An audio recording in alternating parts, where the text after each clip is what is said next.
Yo, what's good, Chargers fans? It's your boy JR Sports, and I'm back at it today with another Chargers video. I think the biggest question going into this 2022 season, one that we cannot ignore, is how is our offensive line going to look for this 2022 season? And I think this is one of the biggest stories going into training camp. You know, last year in 2021, we had Slater at left tackle, Filer at left guard, Linsley at center. At right guard, we had Ibushi, and then we had Michael Schofield.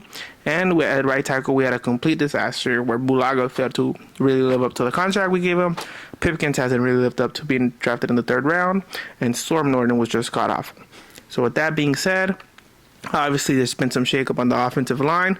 So in this video, I really want to get into what are the options at offensive line. So first, the players who are gone. Ibushi, we chose not to resign him. Michael Schofield was not resigned as well. And thank the Lord, Brian Bulaga was cut off the team. So, with those three names off of the depth chart, that leaves essentially two open spots.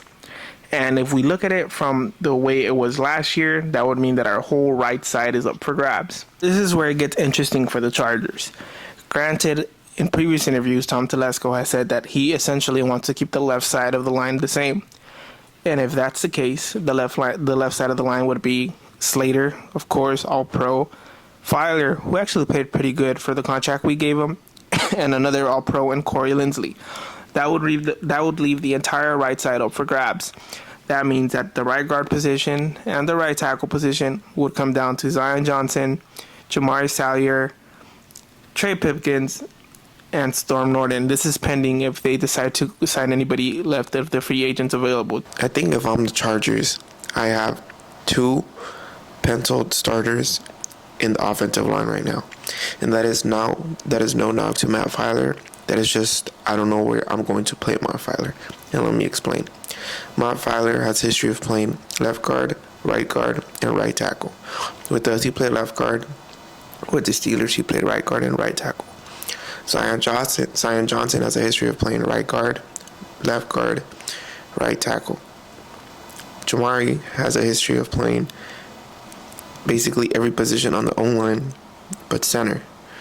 So if I'm the Chargers right now, I'm open to the possibility of what my offensive line is going to look like, aside from having Slater at left tackle and Linsley at center. Some of the possible offensive line combinations, due to the versatility that we have up on the offensive line, let me know which one y'all think is the best one. Option 1, Slater left tackle, Filer left guard, Linsley center, at right guard, Zion Johnson, and at right tackle, Jamari. Option 2, Slater at left tackle, Zion at left guard, Linsley at center, Filer at right guard, and Jamari at right tackle.